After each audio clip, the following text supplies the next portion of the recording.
Hello and welcome to the Capitol Report on NTD Television. I'm your host, Melina Weiskup, in for Steve Lance.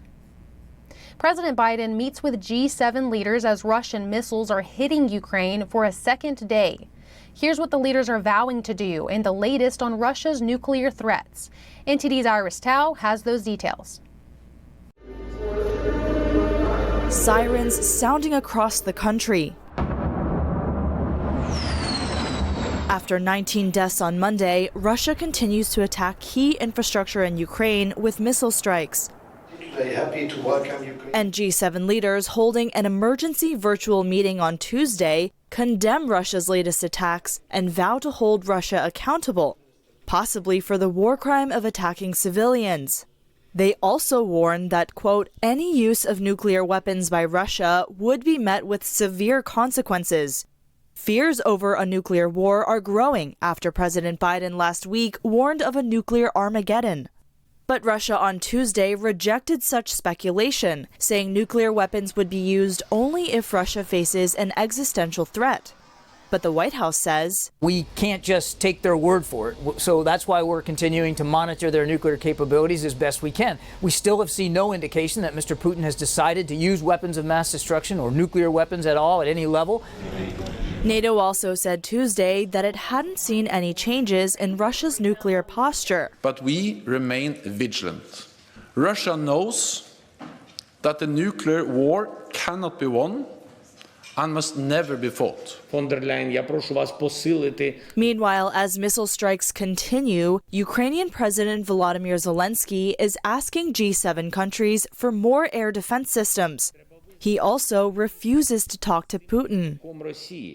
There can be no dialogue with this leader of Russia, who has no future. He himself rejected the dialogue. The White House said Tuesday that the U.S. is trying to get more air defenses to Ukraine as soon as it can. Reporting by Iris Tao, NTD News. And while Zelensky says there can be no dialogue with Putin, former President Donald Trump on Saturday called for immediate negotiation for the war in Ukraine to end. Trump has been urging a negotiated deal between the two countries while criticizing the Biden administration's handling of the war. President Biden will be working with Congress to reevaluate America's relationship with Saudi Arabia. This comes after OPEC Plus announced they'll cut oil production. In an interview with CNN, John Kirby from the National Security Council said Biden is, quote, willing to work with Congress as we think about what the right relationship with Saudi Arabia needs to be going forward. Kirby added that the president's been very clear that this is a relationship that will need to be revisited. Biden has previously called OPEC's decision a disappointment. Democratic Senator Bob Menendez ties the relationship with Saudi Arabia to the war in Ukraine, arguing that the U.S. should freeze the relationship. The International Monetary Fund cuts its global growth forecast for 2023. They say there are three major factors: the war in Ukraine, rising inflation, and the economic slowdown in China. Our global growth forecast for this year is unchanged at 3.2%. while our projection for 2023 is lowered to 2.7%, 0.2 percentage points lower than the July forecast. The IMF says the three largest economies, the United States, China, and the euro area, will continue to stall. The agency added that the worst is yet to come, warning that 2023 will feel like a recession for many. The IMF predicts that the U.S. growth will slow to 1% in 2023. They cited tightening of monetary and financial conditions as the reason for this. And Bank of America is also giving its own warning. They say the Federal Reserve's aggressive inflation policies could cost the U.S. economy 175,000 jobs a month. And the bank says this could continue throughout much of 2023. In the first broadcast of her new podcast, former 2020 presidential candidate Tulsi Gabbard announced she's leaving the Democratic Party after 20 years. NTD's Arlene Richards reports. I can no longer remain in today's Democratic Party. It's now under the complete control of an elitist cabal of warmongers driven by cowardly wokeness. After serving for 20 years in the Democratic Party, Tulsi Gabbard said in her first podcast of The Tulsi Gabbard Show, she wasn't inspired by the Democratic Party anymore. Gabbard said she was leaving the party and explained why. Who divide us by racializing every issue and stoking anti-white racism, who actively work to undermine our God-given freedoms enshrined in our Constitution, and who are hostile to people of faith and spirituality.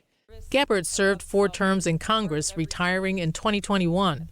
She dropped out of the 2020 race for president and supported candidate Joe Biden. But in recent months, Gabbard has vocally criticized President Biden. She told Fox News the president is a threat to democracy. It's clear that through his speech, through his actions and policies, he cares more about power than he does about the freedom and well-being of the American people. And Gabbard said she joined the Democratic Party because I was drawn to the ideals of a big tent inclusive Democratic Party that stood up for working men and women. She now calls on other independent-minded Democrats to join her in leaving the party. Arlene Richards, NTD News, New York. For the ballot is exactly 4 weeks away. Voters are considering hot topic issues like the state of the economy and rising crime. At the same time, cultural and social issues are surfacing more these days, like abortion and gender transitioning. To dive into some of these social issues and how they may impact voters this fall, Steve Lance spoke with Matt Peterson, founder of a network platform, New Founding. Matt Peterson, thank you so much for joining us. Great to be here.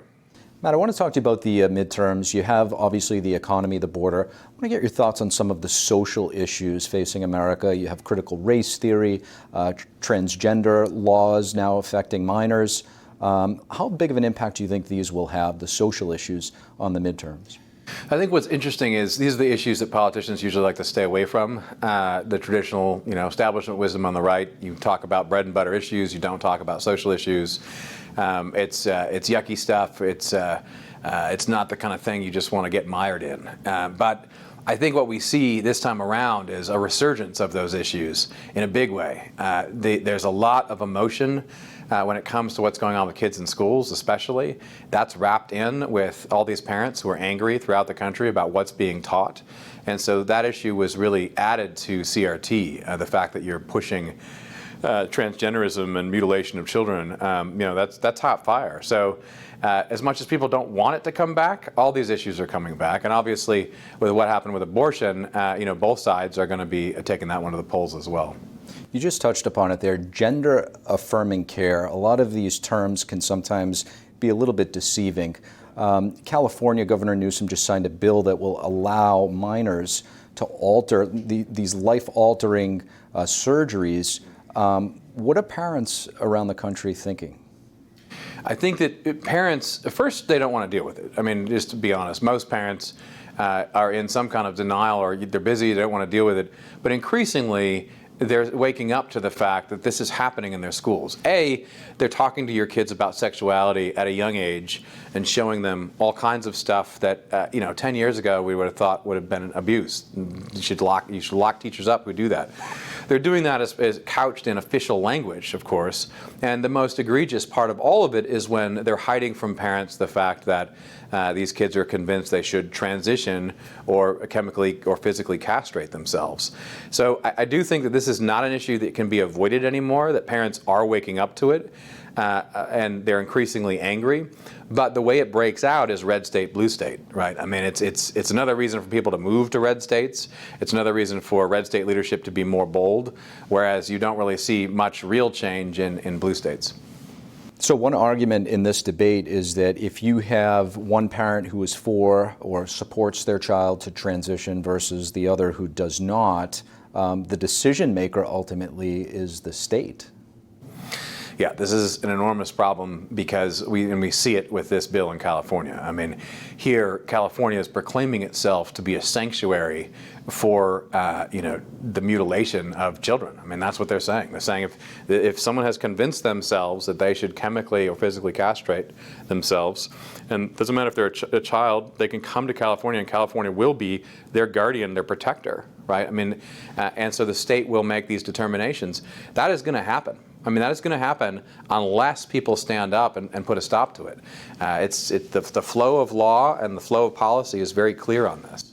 So back to the midterms, more the meat and potatoes issues. When it comes to the economy, How big of an issue is this going to be when people head to the ballot? I mean, it is interesting to me that conventional wisdom is that it is always about the economy stupid. But it is interesting to me how that hasn't been spoken of to the extent you'd normally think in an election. And that's, of course, because the left is dominant, controls much of the media. So there is a sense in which there's a pent-up anger, right, that you could see unleashing itself in a red wave, regardless of what everyone's saying and regardless of the polling you see now. So I do think that this is an enormous opportunity for Republicans to blame it all on the other side, and to almost they should suggest the vote itself is lashing out or getting back at the people who did this to you. I think that's really powerful messaging. The economy affects both, obviously, Republicans and Democrats. In our reporting, we're talking to people who are, getting ready to retire, and we're planning and are looking at their 401ks and are having to second guess that. Are you coming across similar situations? Yeah, I see a lot of people throughout the country at both an elite level and just normal level who are increasingly concerned. And it's a concern about the economy that goes far beyond just, we're going to take a little haircut here or there. People are getting nervous because they see that these are deep problems, structural problems that aren't getting fixed, and that more and more pressure, keeps being applied through policy to make the situation worse. Matt Peterson, thank you.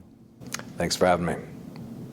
Thank you for watching the Capitol Report. If you want to see our full broadcast, check us out at EpochTV.com.